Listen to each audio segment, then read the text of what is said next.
Hello and welcome to the Canyons Are Calling podcast. I'm Charles Jocelyn, your host for the show. First of all, I want to shout out to my grandson Connor, who is turning 11 today on the day that this episode is going to air, August 18th. He's a little kid that says, "The Canyons are calling" on the intro. I thought that was super cute. So I just wanted to shout out to Connor and say happy birthday, little guy. Love you. Anyway, I just got back from the Ouray Canyon Festival, and I'm looking for people to share their stories about what happened at the festival. So if you want to share your favorite canyon stories and just what you love about Ouray, get a hold of me at thecanyonsarecalling@gmail.com, and we'll get you on the show. That'd be really cool to have just a little compilation of everybody's favorite stories in Ouray. I had a great time, even though I wasn't able to do a lot of canyons there because of a back injury. I just love that place, and the vibe was just great. So I enjoyed meeting everybody and just had a really great time at the festival. Definitely looking forward to going to more in the future. I also am looking at some awesome pictures that my fans have sent in, so I no longer feel like I'm talking to myself. I feel like I'm talking to people who are actually listening, so that's really cool. There's still some time and room on my wall, so if you want to be a part of my collaboration, just send in a photo to thecanyonsarecalling@gmail.com as well. Also, if you have an idea for the show, aside from the Ouray Festival, reach out there as well. You also find us on Facebook and Instagram. This is kind of a long interview, but it's very, very important topic. I tried to cover this myself a year ago, and I felt like I was kind of ranting. So after I saw this Leave No Trace YouTube video that Erin and some of her national park friends did, I just thought I needed to have Erin on with the show. It was such a great video. So I have a link to that video in the show notes. Go ahead and watch that video and share it with your friends. This is such an amazing topic that we all need to be more aware of and better stewards. I mean, I'm always picking up trash and doing the best I can at leaving less trace of when I've been there. I am guilty of taking rocks once in a while. I will throw that out there, but it's in my name and I'm trying to be better at it. So anyway, I'm going to have a link to that video on the website, and I'm just going to stop rambling and get on to the interview with Erin. Enjoy. Okay, today we are here with Erin, and we are here to talk about Leave No Trace ethics and what we as canyoneers can do better to adhere to those principles. Hey, Erin, how are you? I'm good. Thank you, Shirls, for having me on your show. Thank you so much for helping me with this episode. I tried to record a solo episode about this topic about a year ago, and I kind of felt like it ended up being just like me ranting about poop in the canyon. And I felt like after I saw your video, especially, I felt like maybe you could definitely help me out and it would be a more mellow, but also get the point across version of my first conversation. Yeah, So, I think you and I were chatting a little bit about this earlier. It can be easy to get ranty, I guess, when you're talking about this stuff, because I think we all feel pretty strongly about it. So I'm hoping a lot of the topics we cover resonate with people. for sure. So I'm definitely going to have a link to the video that I just referenced in the show notes. So if anybody wants to watch the Park Service video that Erin helped out with, they are allowed to do that. First of all, before we get into the conversation, a little bit about you. How did you get into the outdoors and into canyoneering? Yeah, so hard to believe it's been about like 10 years since I moved down to the Southwest. So yeah, winter of 2013, I moved to a little place called Marble Canyon, Arizona. I intended to just be there seasonally, work as a housekeeper for this little fishing lodge near Lee's Ferry. I had no idea what I was getting into. I had this really, terrible notion of, homogeneous landscape of Arizona that was all saguaro cactus and, desert, open desert. And had no idea that Marble Canyon was right next to Lee's Ferry in the Grand Canyon. I mean, I knew Lee's Ferry, but the Grand Canyon and just the varied landscape that Arizona has to offer. And so my intention was to learn how to backpack and, explore and hike and just really plumb the depths when I got there. And man, what a discovery I had when I got there. What a beautiful place. If anybody's been there, it just, it just blows your mind, the scenery.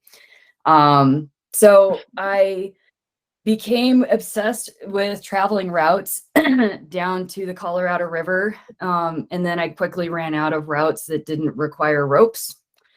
And I was lucky to run into some people canyoneering. And next thing I know, I had a stranger showing me how to put on a harness and, building an anchor and getting me on my first rappel, which was in a little canyon called 7 Mile Draw. I was pretty much hooked after that to canyoneering, and and it's really opened a lot of doors for me. For me, it unlocks a lot of deep secrets, and it's been kind of the key to the whole rest of the world to me. So it's been a very formative thing in my life.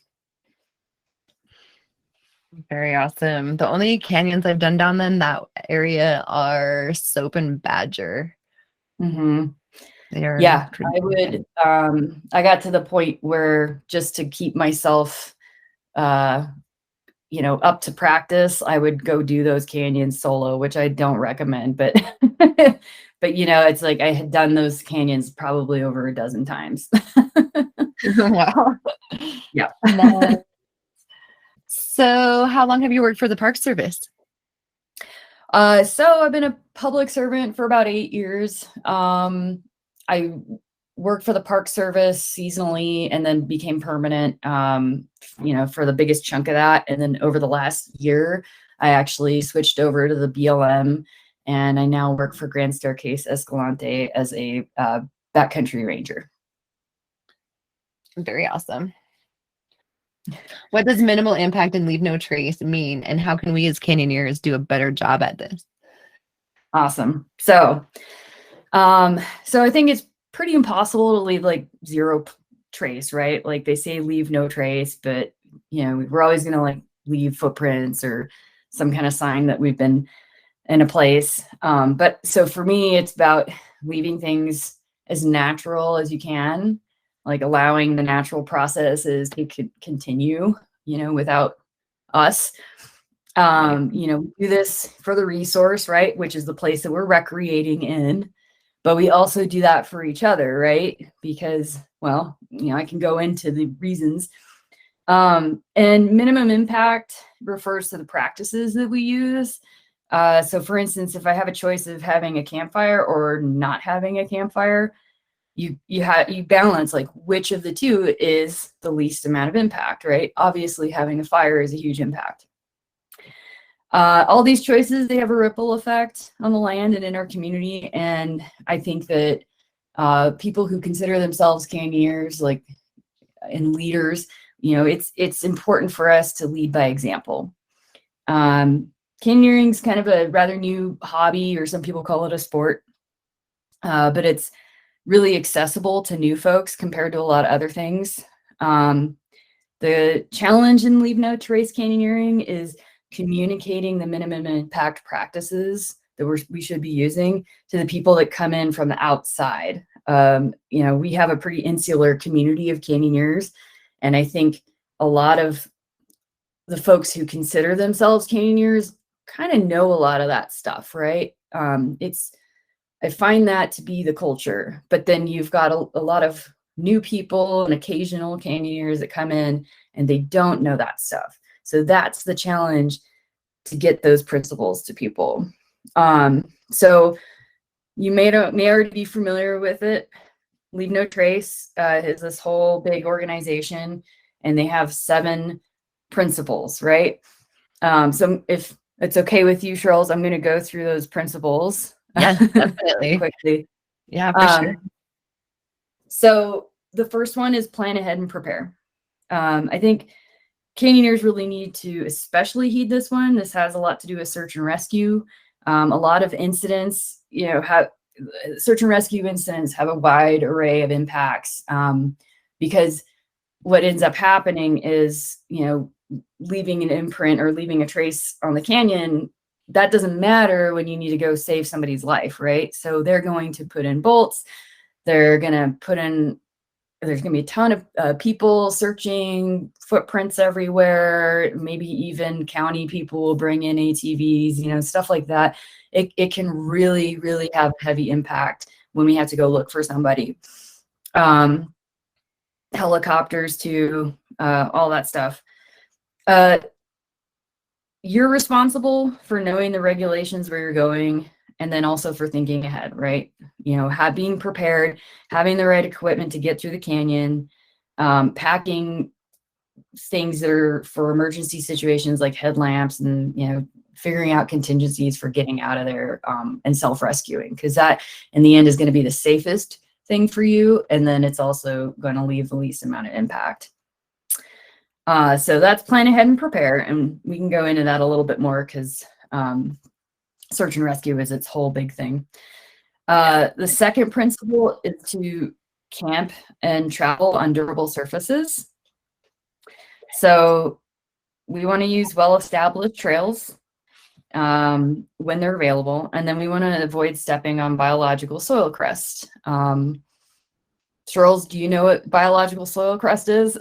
Yeah, the crypto out in the desert, it's got a lot of micronutrients that are definitely important for the ecosystem of the desert. It holds the dirt, the sand in place, so the plants actually have a chance to grow, and it's just super awesome stuff.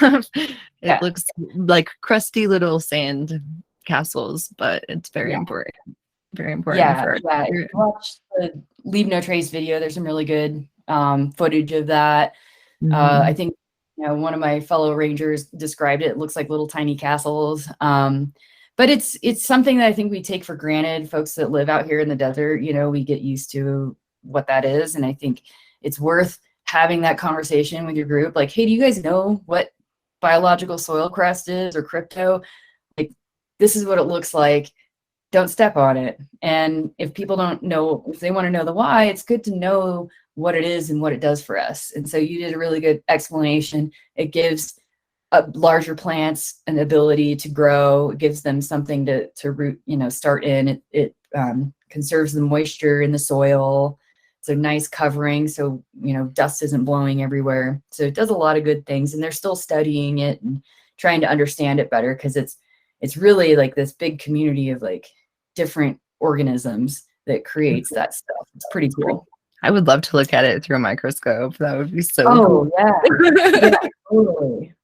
So that's, just the traveling aspect. And then I think as canyoneers, we do a lot of like group camping before and after canyons, and so we shouldn't stop thinking about those things, after we've done the canyon, right? We want to think about where we're camping. A lot of the really typical group campsite sites, they get used a lot. And so think about like campsite expansion. Like, we don't really want those campsites getting way out of control and huge, right? We want to keep the trees that are around it. Don't drive around the trees, because that'll eventually kill them.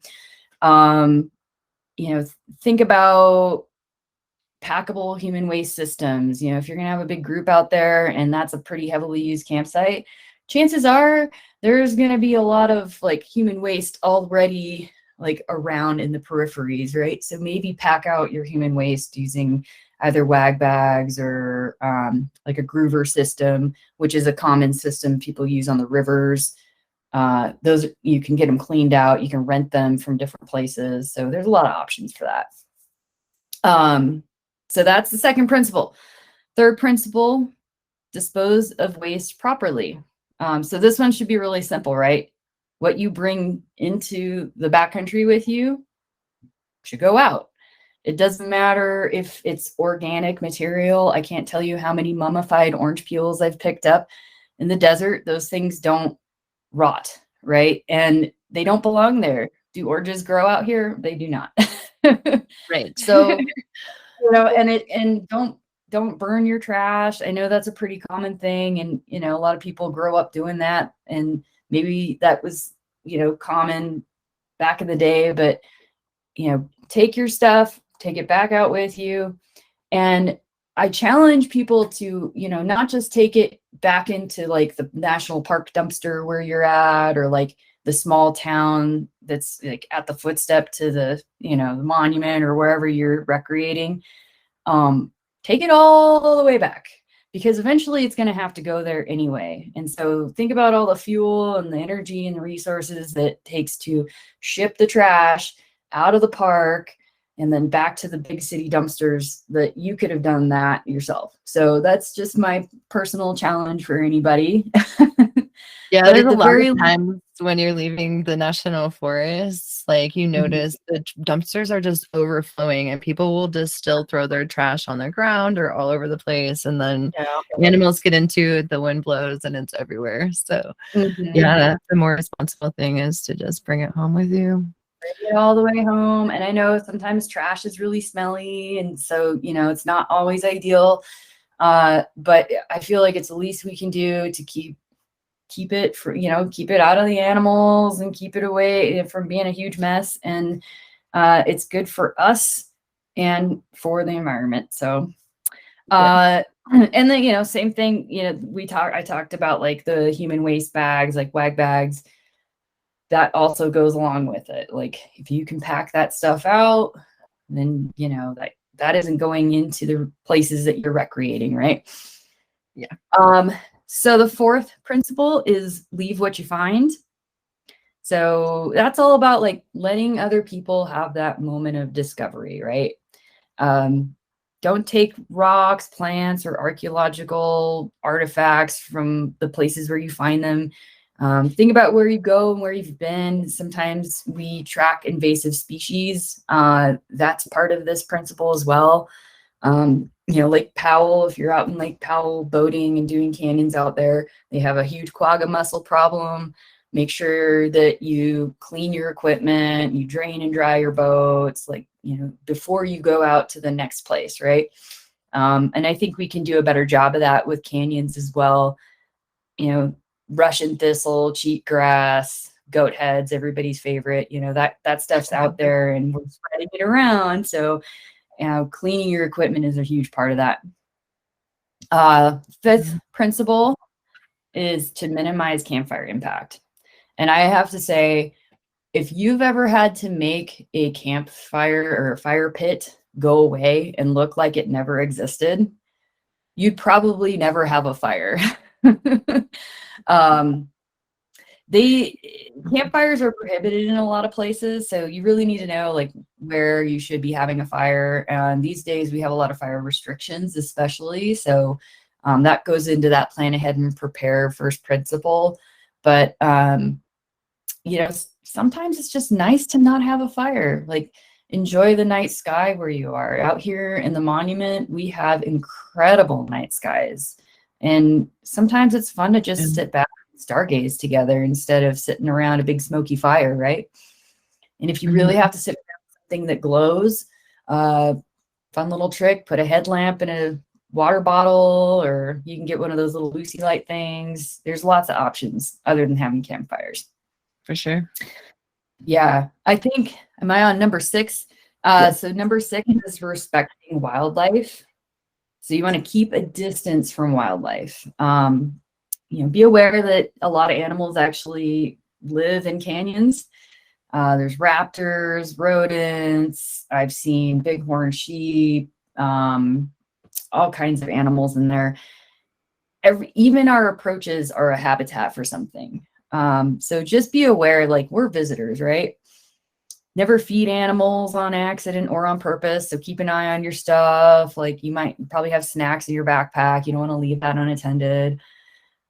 Keep your food contained, and it's all about keeping the animals from being habituated.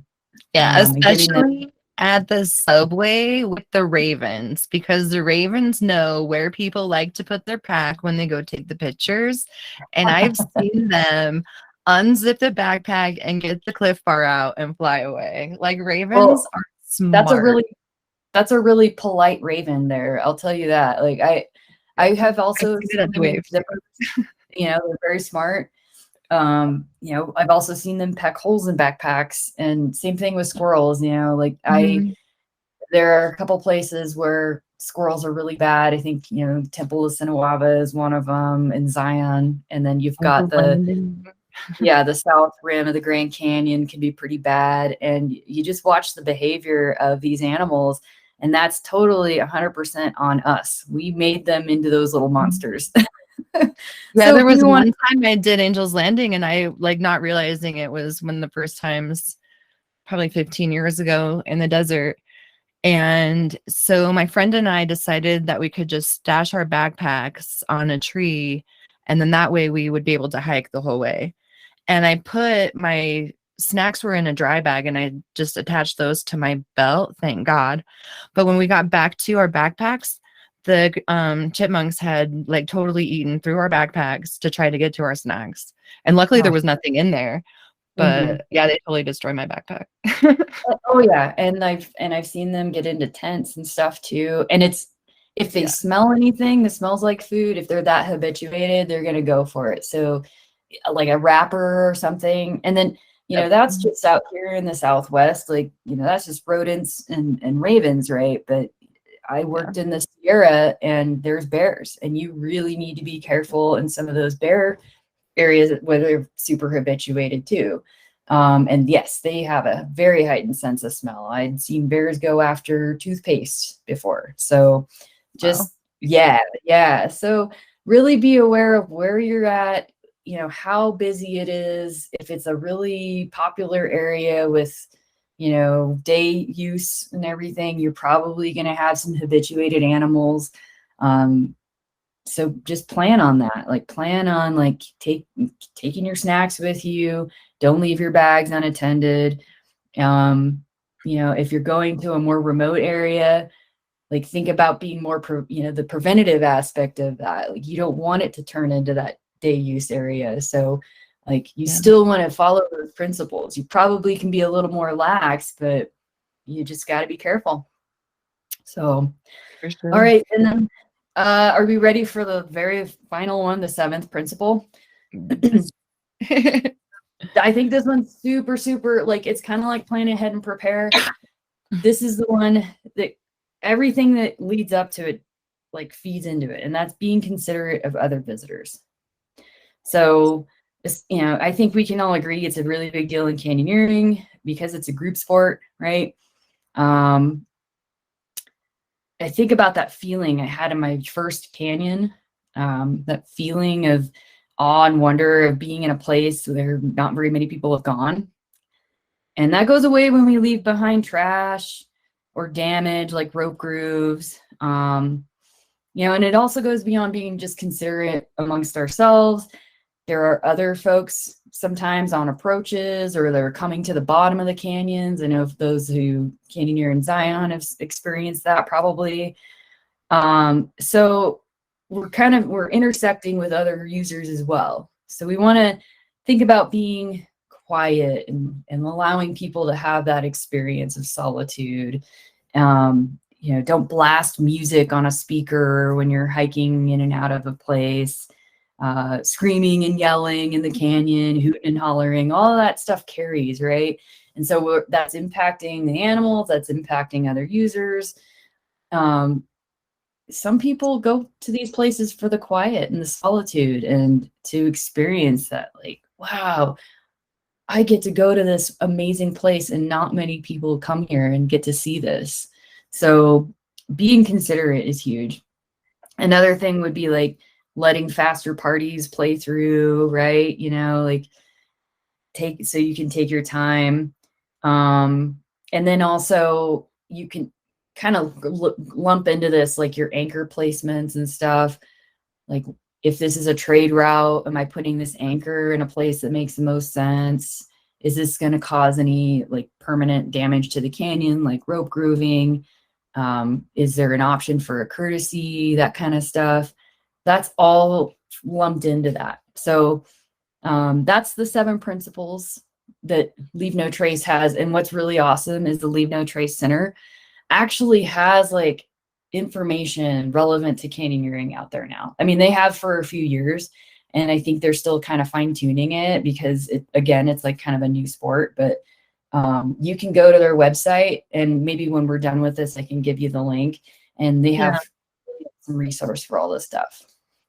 I definitely will have a link. They also have little cards that you can carry in your wallet with you that have all of the principles listed on there and what you can do to have Absolutely. this impact.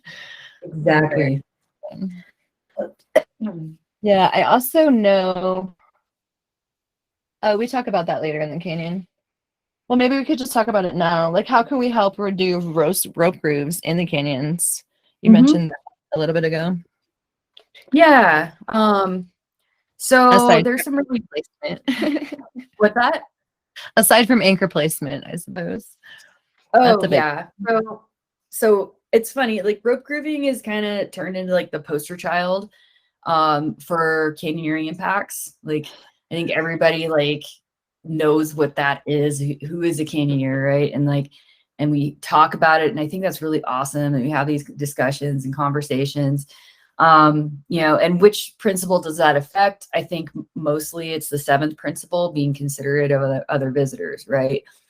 Because it takes away that sense of solitude and discovery.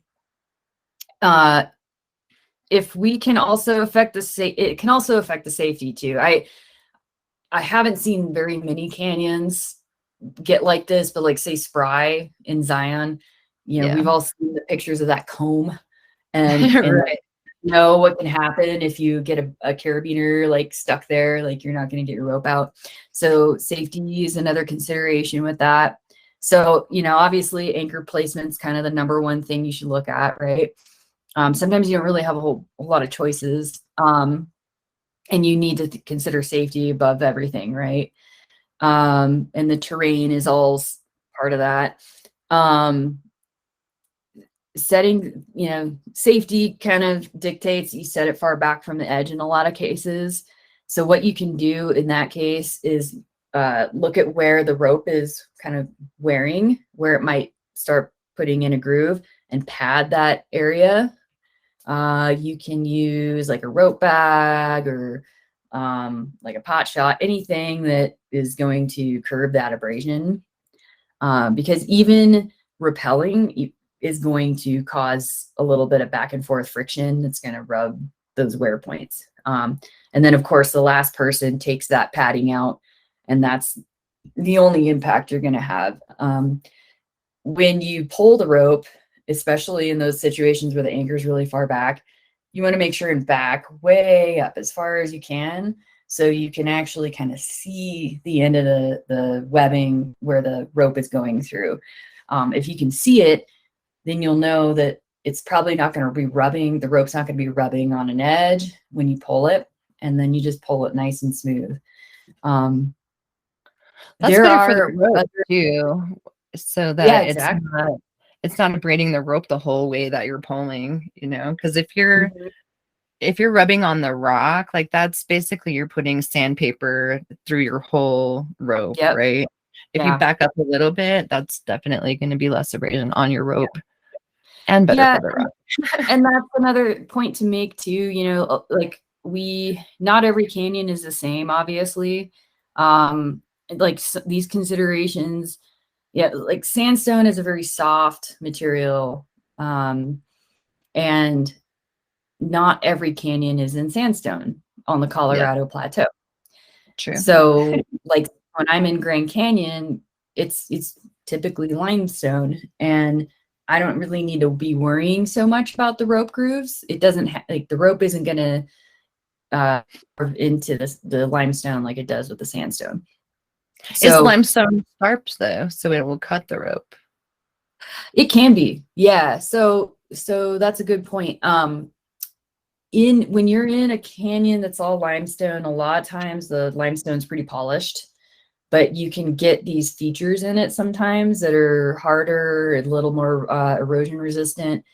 So for safety, you really got to be careful with your edges. And that can happen in sandstone too, especially in the Navajo sandstone. You'll get these iron concretions and stuff. So you really got to like pay attention to that for sure. But yeah, as far as the mitigation of rope grooves, it's typically sandstone canyons. And again, like can't stress enough, safety is the primary thing, but there are ways to get around like having an anchor that's way back there. So the other stuff, like the more advanced anchor techniques that you'd kind of lump into what's called ghosting. Those are really great techniques.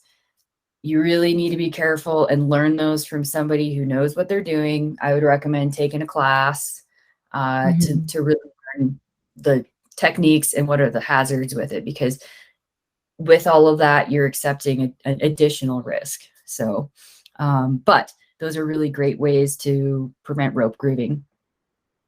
Yeah. Like fiddle sticking and sand trapping and things, water traps and things like that, right?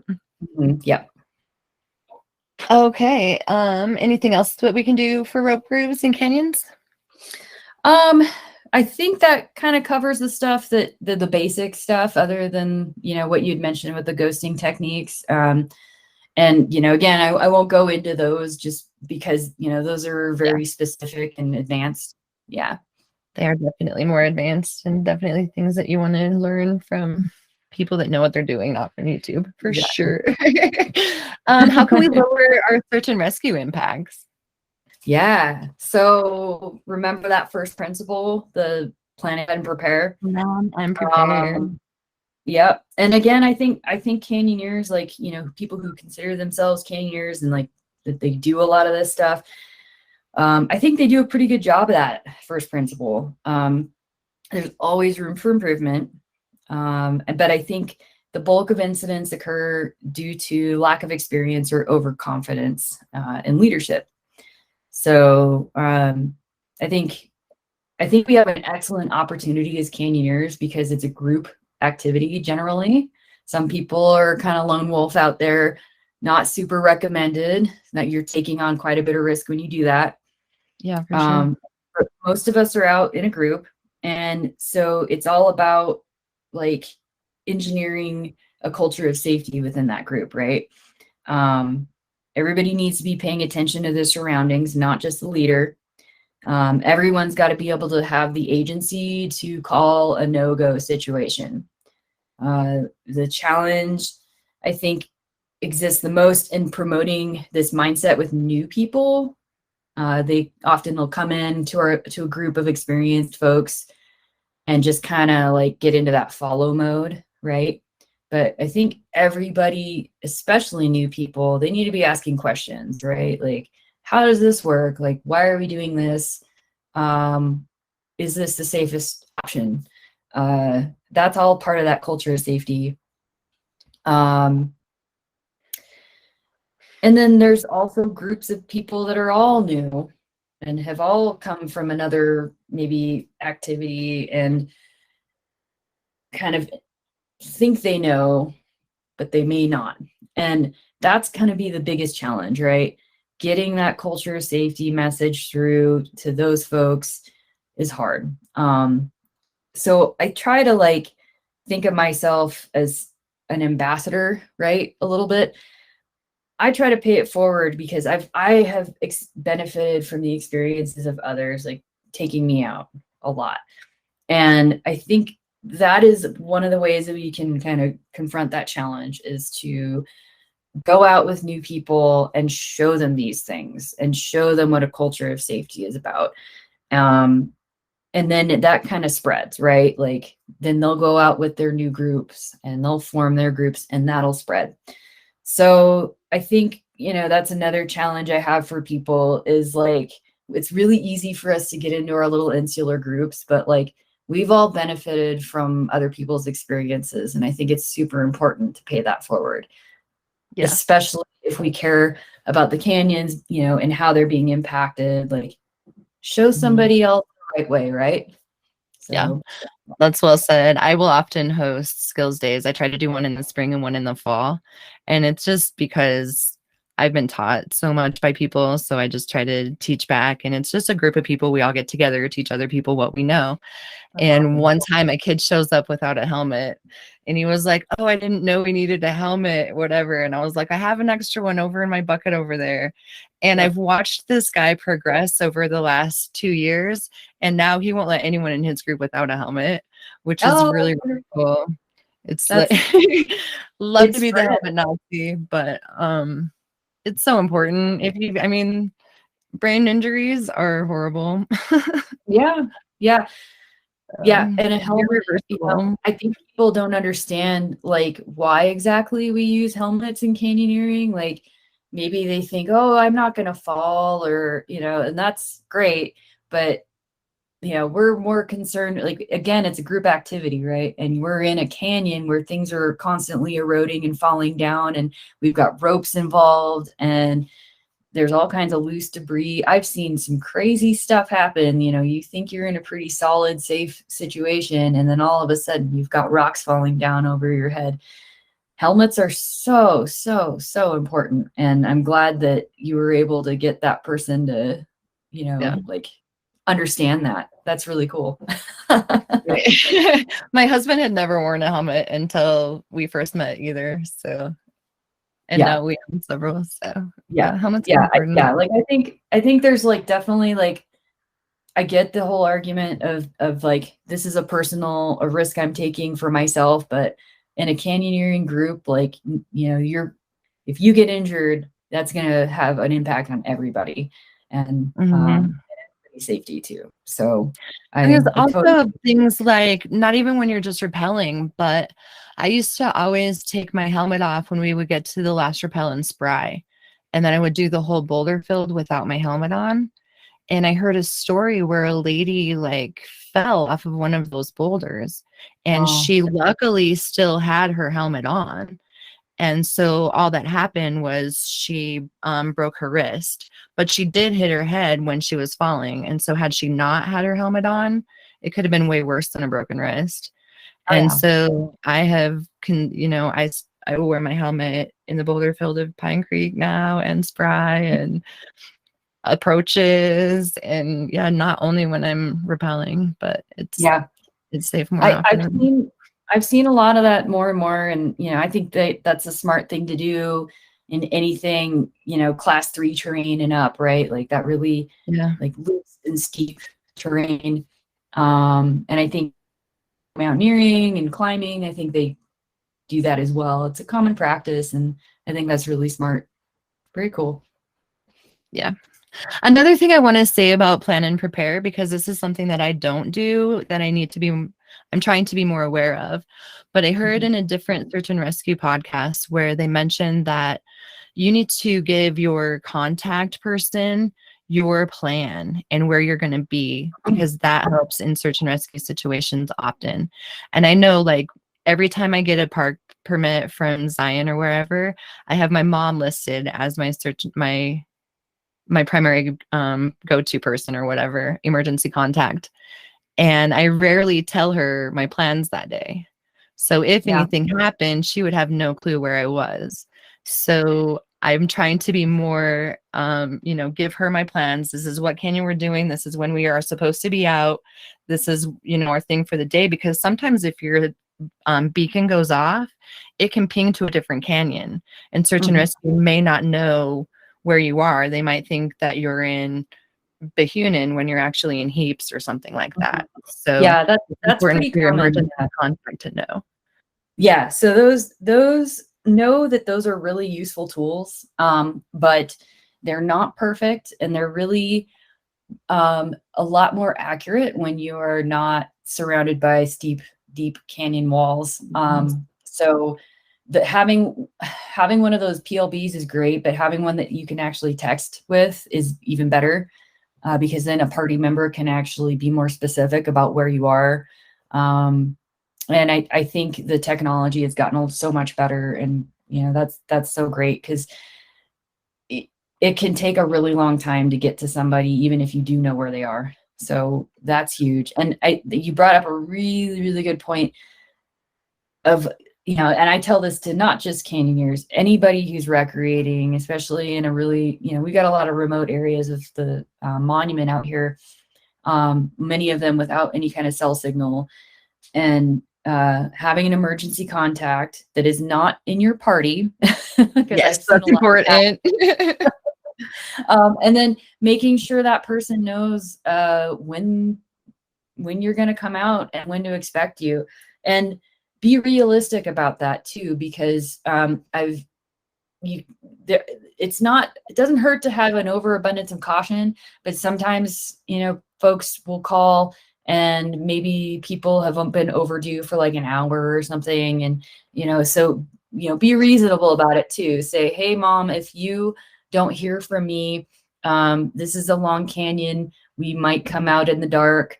Like, maybe call in the troops after, if you don't hear from me until the morning, something like that. So it's a little nuanced. It just depends on where you're going and everything, but you really, that is going to save your life more than anything, is having somebody else who's not in your group that knows where you're going. Have you ever heard this story about when we thought Tom was lost? I have not.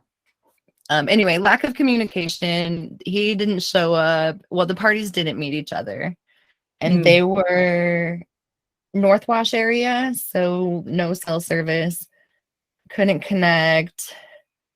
He was missing overnight, like didn't report to the party. So it had been like more than 12 hours. It was going on 24 hours by the time we finally called the sheriff.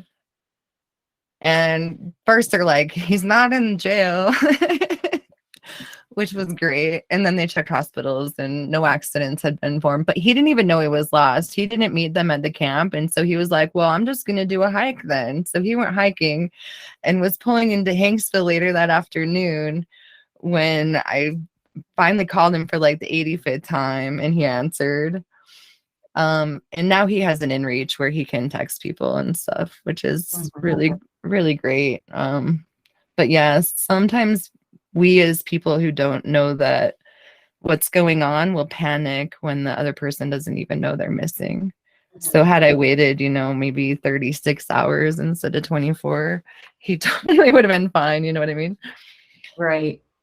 But again, you never know, like that person could be in trouble. And so it is a call you have to make. And, like, I think you can never over communicate. I think I had somebody tell me once, I think it was a superintendent for a park that I worked for when I was with the Park Service. There's this thing he calls relentless communication.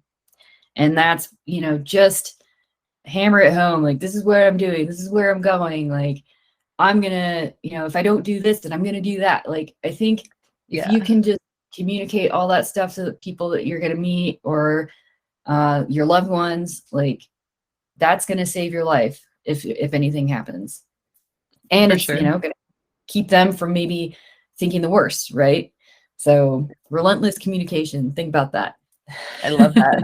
I really like that for sure. Cool. Is there anything else that we can do for search and rescue?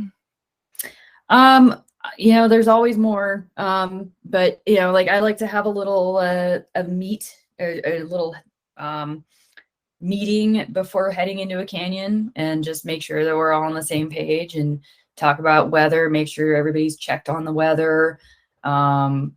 Just going over all those things that plan ahead and prepare piece. And I think that's also a good way to set the stage for that culture of safety. Also bringing up any medical issues that people might have, like even like a pulled shoulder or, a diabetes issue or headaches, whatever. I feel like things like that are important to bring up in the beginning. So the group knows, what's going on. If you're slowing down a little bit or something, they might be able to help if they know that you have something going on. Yep. Making sure that you have your helmets and your first aid kit and your canyoning shoes at the car before you get on the trail. Yep. Yeah. That's awesome. And even if your approach is like 4 hours long, being able to call that no-go, like oh, I don't have my shoes, or hey, look at those puffy little clouds up there. Do we want to be in this canyon if that stuff turns real? I've had to make that call before in Chop Rock. Like we made it all the way to the top of the canyon. Puffy little clouds start showing up, and we decided to hike back. And good thing we did, because that canyon flashed as we were walking along the rim. Yeah, So that's super yeah. smart. And Mm-hmm. knowing your body too. One time I got to an approach and I mean, this was route finding. We listened to Person with Ego and got on the wrong route. And so then we had to backtrack and then pass the route again. And by the time we got to the top of the canyon, not only is it super late in the day, but my body was wrecked. And I know, Mm-hmm. like, with my arthritis and the way that my body works, I'm not going to be able to navigate now, having spent an extra 3 hours getting to the top of the canyon. I'm not Mm-hmm. going to be able to maneuver the 4 hours through the canyon. And so we turned around and just took our gear for a walk that day too, which pissed the ego guy off, but whatever. Egos are not allowed in canyons anyway. Well, yeah, I mean, in the end, like, would you rather have a bruised ego or a severe injury? Like, that's, Exactly. yeah, yeah. Exactly. So we were talking about flash floods briefly earlier. What is the best time of year for canyoneering in the Colorado Plateau? And what do you look for in flash flooding? Yeah, yeah. So I think, canyoneering in the Colorado Plateau is amazing because pretty much year round you can do it. And, right now we're thinking flash floods because it's that time of year. We get those seasonal monsoons between, or late June, and we can go all the way through October. Some of the biggest floods I've seen have been in September and October. So it doesn't mean you can't go canyoneering this time of year, but you really need to have your radar on and like be paying attention to weather forecasts. Like the National Weather Service is an amazing tool. Go to weather.gov and look up the 10-day forecast. There's a little link on there called forecast discussion. You can click on that link and it'll give you this big breakdown of like what's going on in the region and how of precip that's expected with the storms. There's also, it's kind of hard to understand some of the language they use because they're super like, geeky about it, but it's a cool little tool to use on their website. Check in with the rangers at the national parks or in the monuments if that's where you're going. Believe it or not, sometimes we know what we're talking about. We have some experience with the landscape and what we've seen.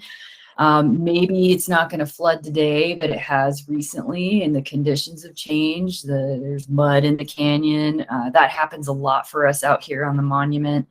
Makes things a lot more difficult when your feet are coated with that slippery mud. And then, when it gets into the colder months, you got to be considering what that's going to look like. Is there water in that canyon? Do you want to be in there in the winter? Do you have appropriate thermal protection for what you're doing? So like plan ahead and prepare is the principle for that one. And I think, if you're just a diehard canyoneer, you know where you can go every month of the year if you want to get in a canyon. And I just think that's really cool about the Colorado Plateau. You've got mountains, you've got desert, you've got that stuff in between. It's all there. Yeah. The one thing about the flood season here, though, I mean, this is the only place that I've ever lived where 20% chance of rain means 20% of the area is going to get 100% of the rain. And that was really hard for me to wrap my head around, like coming from South Dakota, where like 20% chance of rain meant it's not going to rain today. Right? Yeah. So what they mean, so 20% of the affected area is going to get a measurable amount of rain. That's what they tell us, right? But how that works with the monsoonal rainstorms is it's usually like one, big system like sitting over a little spot, and it's very isolated. I like, especially here, I live in Escalante, and it seems like all these storms kind of develop around us, like on the Kuiperowitz and then up on the Aquarius Plateau, and kind of Mm. go around like the valley town right here. And I'll watch the radar. That's another really useful tool, is to find a radar app on your phone. Mm. You know, I've got a few that I like. There's all kinds of them out there, but you can track the storms, and you'll just see this little red dot, and you know that that area is just getting nuked, right? But Heard. it's completely dry over here. And Yeah. then I've got this huge wash that comes out of the Kuiperowitz and then comes out into the Escalante Desert, like along Hole in the Rock, called Albi Wash. So the Kuiperowitz will get a big storm up there, and that little red dot, you know, will be hitting it. And I'll go walk over to that wash, and it's, you know, sunny over here, and that wash will just be going so hard, and you can smell the flood. If anybody's, you know, been around in the desert, you know that smell, you know the Um, sound, and as long as you're not in its path. But right. yeah, you're right. Like things are, you know, the storms are more isolated, and you could be in a very sunny spot thinking I can get into this canyon and out of it really quick. But upstream, up in the high country, you've got one of those little red blobs dumping a bunch of rain. Yeah. Also seen in this area, like it could rain in Bryce Canyon, and then all of that's going to go down Buckskin, and so Oh that yeah. doesn't come for a couple days later, but that Mhm. can totally wipe out a day Exactly. in Oh Buckskin for sure. yeah. Yeah. And you When do I not lived want to down be in in Lee's that Ferry, canyon. when I lived down in Lee's Ferry, that was the other end of that drainage system. Oh, And right. that's Yeah. another really good point. You need to know your drainage systems, right? So look at the topography. Where's that water going to all come from? And you're 100% right. You could be, you know, in the narrows of the lower Paria Canyon, right? Doing a nice backpack, Mhm. and then Bryce Canyon gets hit. That's And 100 miles about away. 10 or 12 hours later, you're going to see that flood. I actually have had that happen when I was hiking through Paria Canyon. It was in November one year.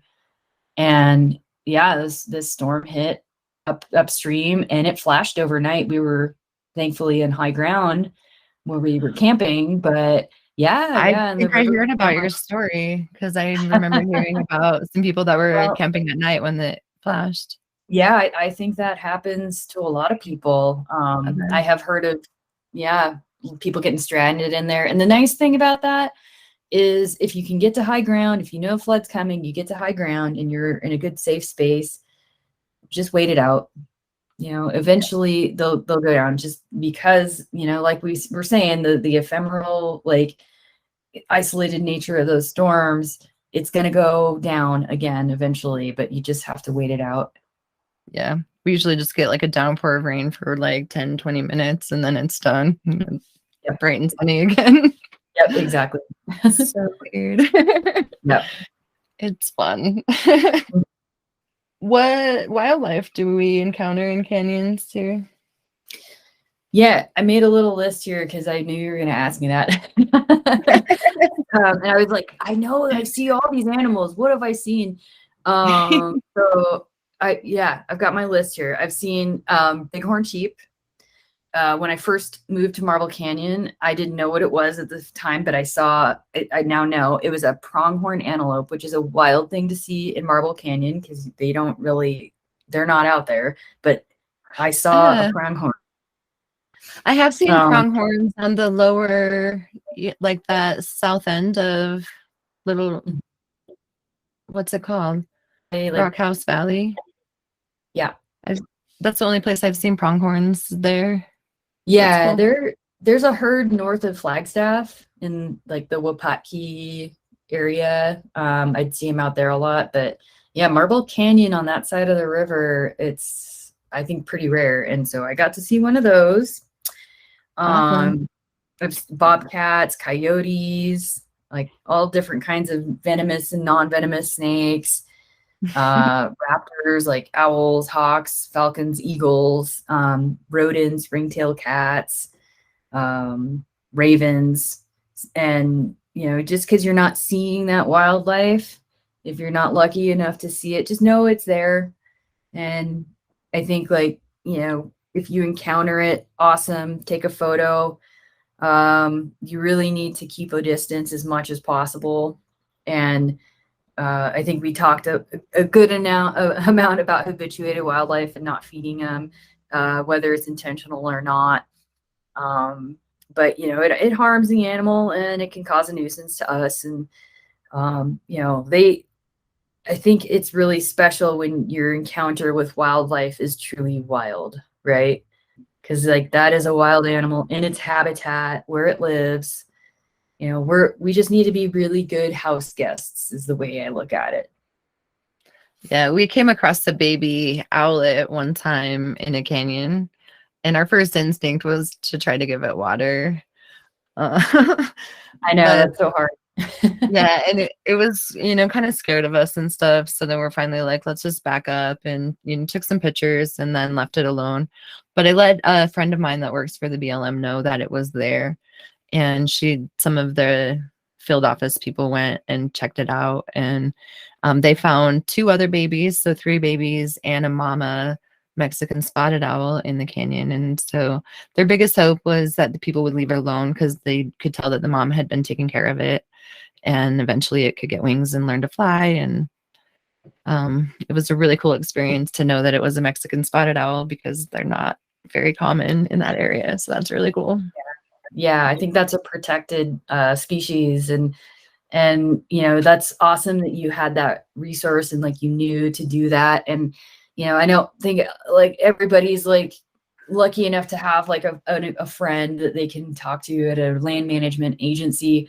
Right. So I think it's something to think about, like when you have that encounter and you are like questioning it, or if you think something might need to happen, or you're worried about something happening to an animal, like knowing the resources to call. And so like, again, that just goes with, again, plan ahead and prepare, right? Like knowing who manages the place that you're recreating in. Is it BLM? Is it National Park Service or the Forest Service? Could be a state park even. So, because pretty much every time we're out there, it's usually public land. So somebody out there, and there's wildlife specialists that work for each of those agencies, and you can get that message to them. You can talk to a ranger at a visitor center, or make a phone call, and then they can pass that information on. So that's really cool that you got to see a baby spotted owl. That's really special. Yeah, it was super cute. I'll, I'll have a picture linked with this too. It's super Cool. cute. Also, in that same canyon, we ran across a bunch of graffiti, so that was kind of sad. Oh man, that's always a bummer. Yeah, what do we do about graffiti in canyons? Yeah. So that's like kind of in the same vein, right? Like you feel like you need to do something right then and there, right? And I think there's a lot of really good, like I think we all have really strong feelings about graffiti. And most of, why are people doing it? It shouldn't be there. We don't want to see that stuff, right?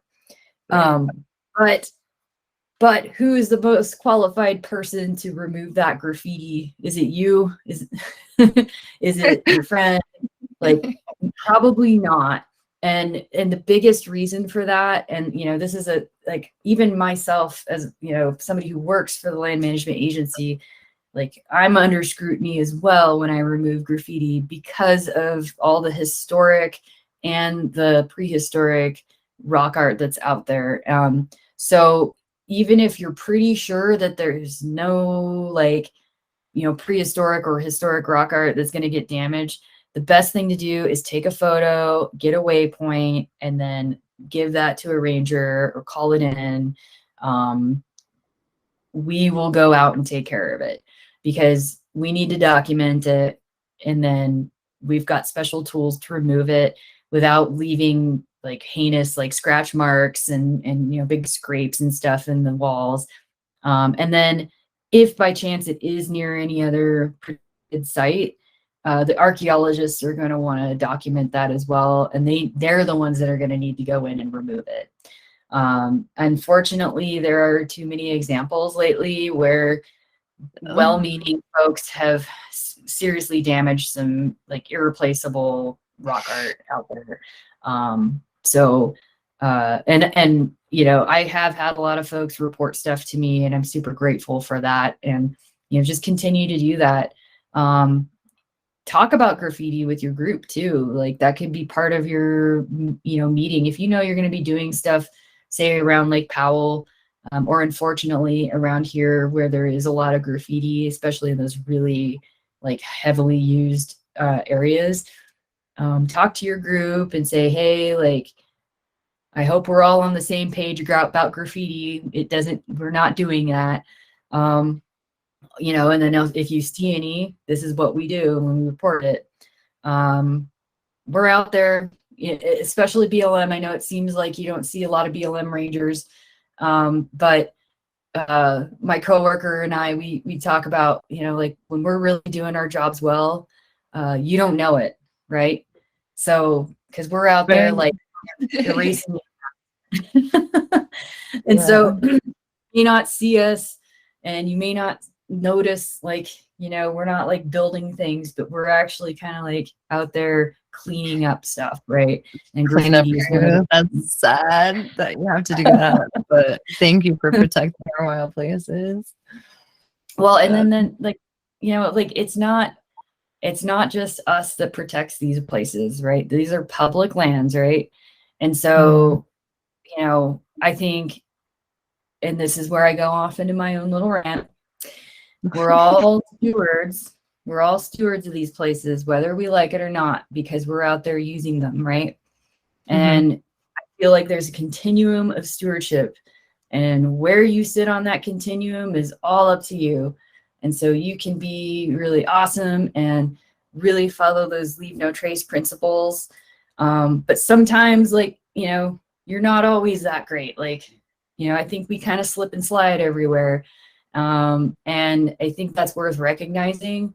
And we can always just kind of try to be better and help each other be better. And, you know, one of those things is being that leader and setting the example. So, you know, thank you for being a steward, because we're all doing it. It takes a whole bunch of us to take care of these places. For sure. For sure. The graffiti in the canyon makes my blood boil though. And people are like, it's not canyoneers. And there's places where I go where I know that it has to be the canyoneers because you can't get there without ropes.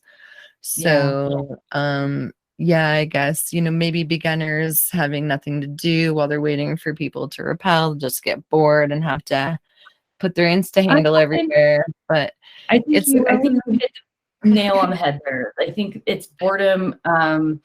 You know, I think especially in Utah, you've got like families that go out together. I think that's so awesome, you know, with your kids. And but sometimes like mom or dad is like setting up an anchor and you've got your kids back there, and like that's usually like the really lightly scratched like tic-tac-toe and you know, like the word hi. And these really cute games on Amazon where you can like scavenger hunt while you're hiking for my grandkids. So you can like bring those little things along, and then they could just do that instead of writing on the canyon walls. Maybe that's something they could do. And then I'm just gonna plug really quick too.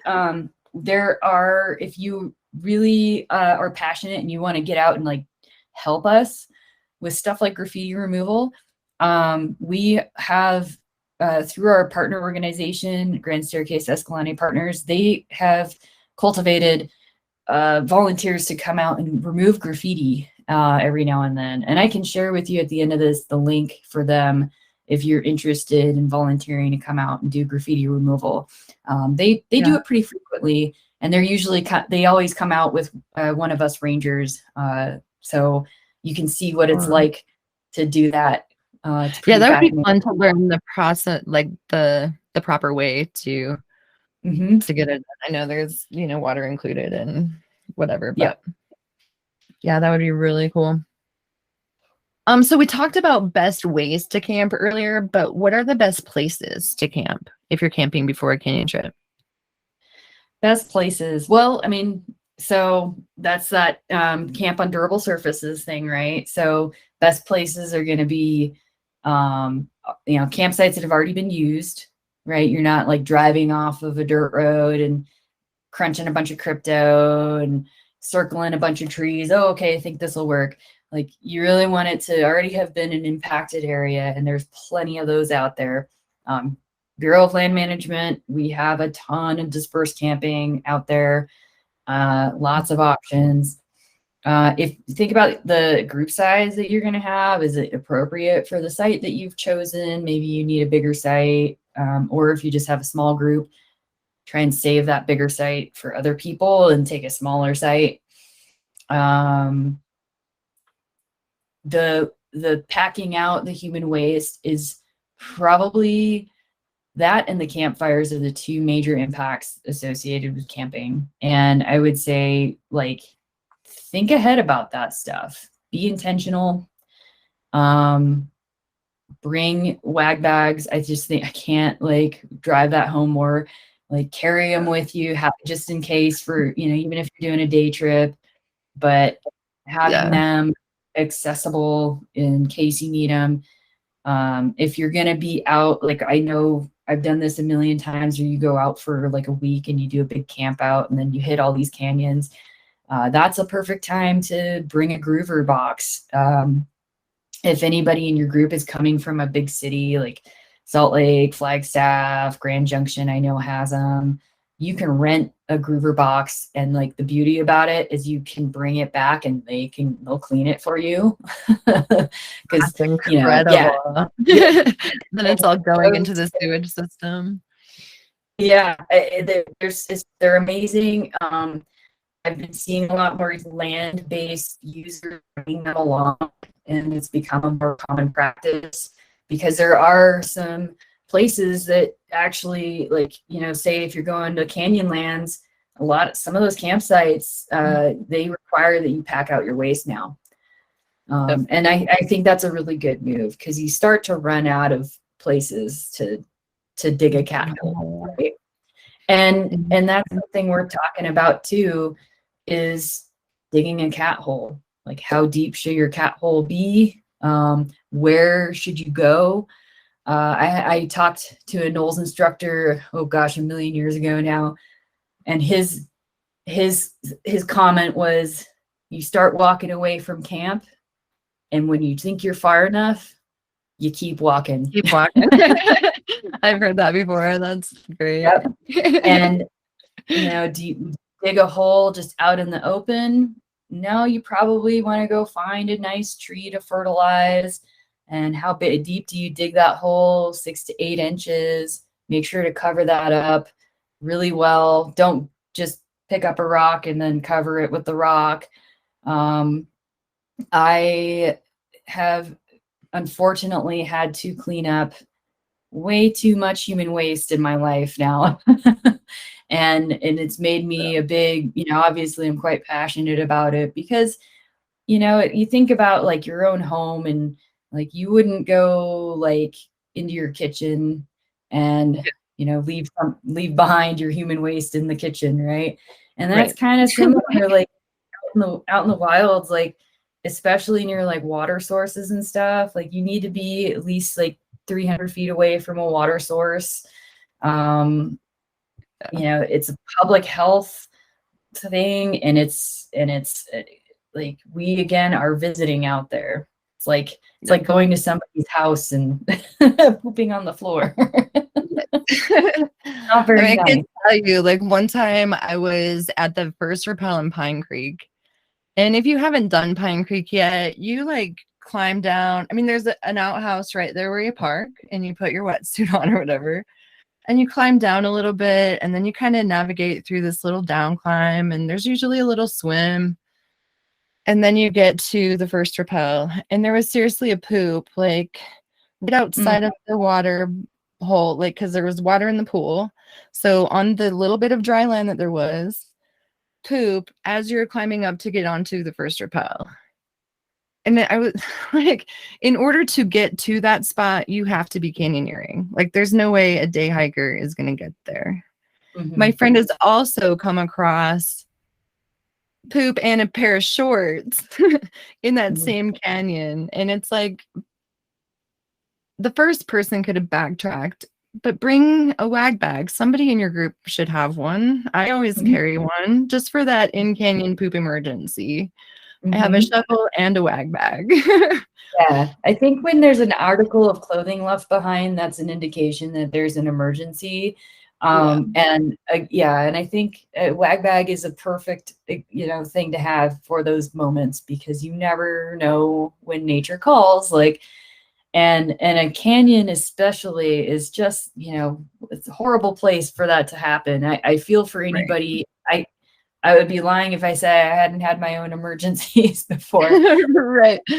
But being prepared for that, that is totally something you can do.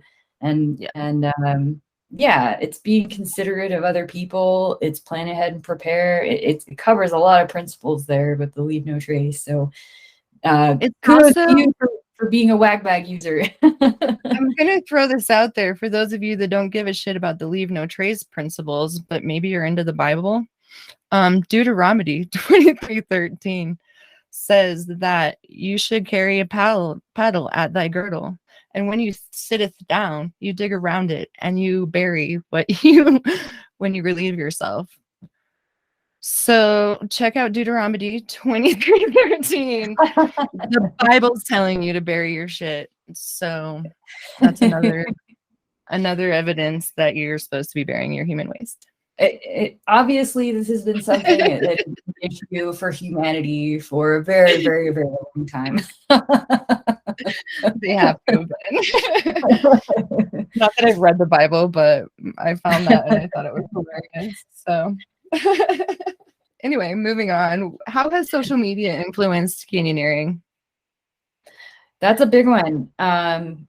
So I think we can all agree that social media has made it more accessible, probably, right? So like more information is out there for canyoneers to find. There's maps, GPS tracks. And I would say, the GPS, like KML, GPX files being out in the, all the tracks that people can follow, that's made everything more accessible, right? Like everything. And it's so like day in, day out, it's amazing the people I meet in the field who are now using those GPS apps that I've been using for years. And I think that their popularity has really exploded. And just like I'm seeing like moms and dads and grandpas using them, it's like amazing. And so I think it's a really powerful tool. And I think that it's also really easy to take for granted. So it's causing people to, venture a little bit further and be at more risk and they're not necessarily considering the implications of that. So there's more search and rescues happening and people getting in way over their heads.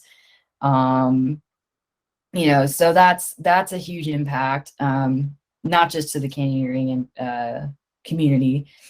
And then, of course, like I have felt the pain of this, and I think anybody who is an outdoor enthusiast can say that they feel like social media has ruined, I say that with air quotes, ruined their favorite place.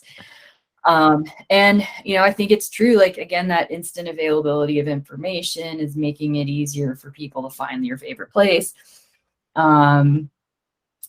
So the thing I'm trying to focus on personally, and, I think that we should all try to look at the positive side, right? We can also use social media to connect with that next generation of users, right? So, unfortunately, it's really hard to stem the tide when the public has found your favorite place. But you can take an active role in protecting that place now that it's out of the box, right? And I think like getting in there and volunteering, taking out other groups, using social media to connect with them.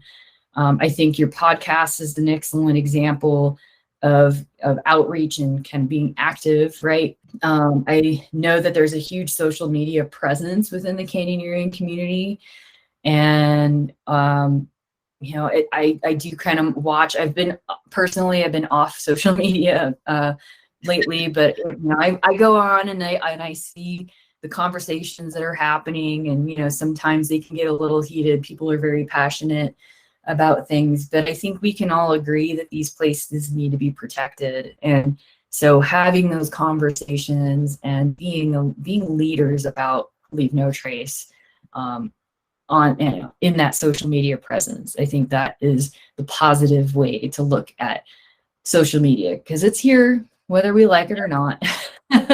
Agree. And we can use it to tear people down, or we could use it to build people up. I feel like Exactly. in our community that it's really important. We need to build more people up. Exactly. Some people, you never know what you don't know until you learn it. And some people will just ask like a naive question and people are hammering them, and I feel bad sometimes, like, Jesus, like, we're just asking a question. We were all new once, and no question is a bad question, right? So reach out to that person that's getting lambasted and say, hey, like, you want to, are you in Utah? Do you want to go do this canyon with us? And try to be inclusive and like bring them into the fold. And that's like, I think the biggest help that we can do for the places that we love, and the next generation too. You're helping them become better stewards. That's well said.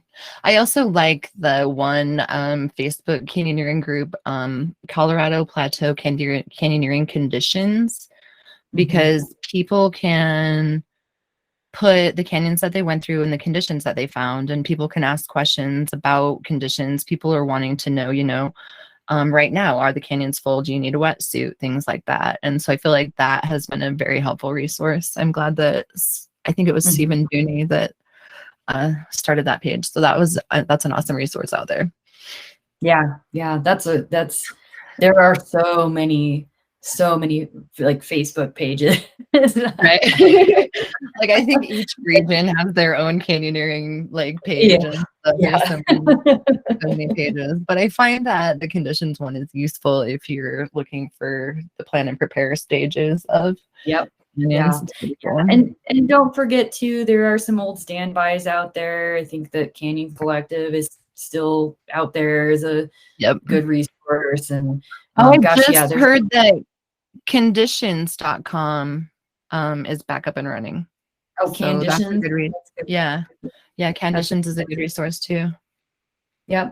There's also the Canyoneering Accident Database. Out there. I really think that for those who are new, learning about people's mistakes, near misses, and accidents, that is so huge. And being able to like read really like candid descriptions of what's happened. I don't know. For people that have had accidents, to report the accidents on there, not so people can call you out and make you look like an idiot because of your accident, but so that people can learn what happened and how not to have that accident happen to them.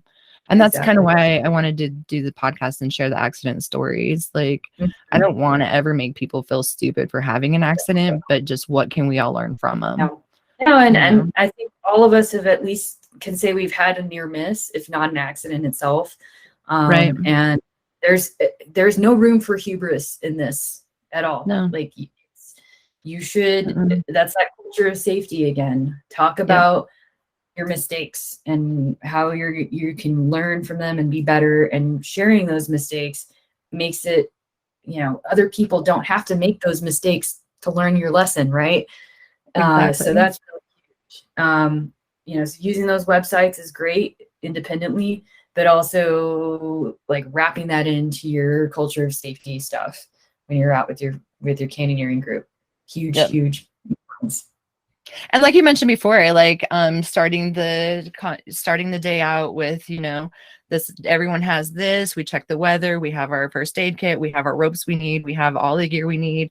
And then at the end of the canyon, like debriefing and talking about things that happened throughout the day, whether even if nothing bad happened, like just, the good things that happen throughout the day and just debriefing like things that just went on. I think In that's in really the cool. search We and should rescue have done with the world, beers at the end, but whatever. in the search and rescue world, we call that an after action review. And we do that. That's how we learn, like, what went right, what went wrong, what could we do to make it better. Mhm. Like, what was not safe, what was safe, because there's so much going on. It's such a dynamic atmosphere, and I think that canyoneering can be that way. Like, I've led canyoneering patrols for work, and we kind of treat that like it's an incident. We manage it the same way. We have like a safety person, we have the lead, and we make sure that we have all the equipment and everything. And like, why would it be any different when you're going out for fun, right? Like, you should Yeah. just be as safe as you are on your own time as you would be for work. And so I think having that after action review and making sure that everybody's like expectations of safety are covered, that's huge. Yeah. Well, we're kind of getting to the end of the conversation, and I have a few questions that I ask everybody. Okay. What is your favorite in canyon snack? Oh man, I knew you were going to ask this, and I had an answer. So I am one of those people that always eats the same thing in the canyon, and it's kind of lame and boring. like any snack I bring, it's always like a peanut butter and jelly sandwich and some nuts and some dried fruit. And I know it's lame, but it's like just a go-to because I know I'm getting all my like calories covered and everything. That's super simple. Oh yeah. How about after the canyon? Every now and then I'll bring a bag of peanut M&Ms. That's kind of a go-to because the peanuts, that's the move, right? You don't want them to melt, and you want the extra calories from the peanuts. So Sounds great. although they will still melt. They'll still melt, but they're better at staying put. Yeah, that's true. M&Ms could be super messy if they melt. Yeah. What about after canyon? What's your favorite after canyon beverage? I like a nice effervescent fizzy bubbly water. Any flavor will do. My favorite is grapefruit. Nice. Is there an essential piece of gear that you always carry with you? I always carry my VT Prusik. That is a super, super useful tool. There's so many different applications. Yeah. And from like the rescue setups to even just needing to ascend or using it as an extension for my canyon leash, or yeah, so many things. That's a good one. I like that piece of gear too. Mhm. If you could go anywhere in the world, where would you go and why? Oh man, my answer used to always be here, but after like the pandemic and not having a lot of like travel, yeah, I have never been to like the Southern Hemisphere, and I've always wanted to kind of chase summer and go down south to South America. I'm actually going for the first time. I'm going to go south, not America, but I'm going to be visiting Ecuador for a pack rafting trip this winter. So I'm pretty excited for that. Sounds really fun. Yeah, we were talking about trying to do a trip in the at Christmas time to get to some sunshine. So Mhm. yeah, thinking Australia, but who knows? Ooh, that's exciting. That'd be cool. We'll see. Um, there's so many canyons there, and my friends were just here from Australia. We did Pine Creek and some other stuff, and yeah, I want to get over there so bad. Yeah, I've heard some amazing things about there, and also New Zealand too. Yeah, New Zealand, like the things over there don't want to kill you, so that's even almost even more intriguing. But Yeah. I know people in Australia, so Oh, see, that makes that's always me, helpful. yeah. You've got a place to plan. Anyway, is there any safety advice you would like to leave our listeners with before we say goodbye? I would say, listen to your instincts. Speak up. Always speak up. Think about that culture of safety. And if you don't feel safe in a group, then maybe that's not the group for you. So you have the agency to make those decisions. I'm going to say that just, down the middle there, like in the end, individual choice, individual agency, you can make the choice to be safe. That's well said. And sometimes maybe other people in their group are thinking the same thing you are. They're just not strong enough to voice it. So if you do voice it, like say there's a storm coming, you don't feel comfortable, and you're like, hey, maybe we shouldn't do keyhole today. And then the other 5 people in the group are like, yeah, you know what? Maybe we shouldn't do keyhole today. Yeah. 100%. I have seen that happen. Yep. Yeah. Good. Well, thank you very much for your time today, Erin. I really appreciate you helping me with this interview. Yeah. Thank you for having me.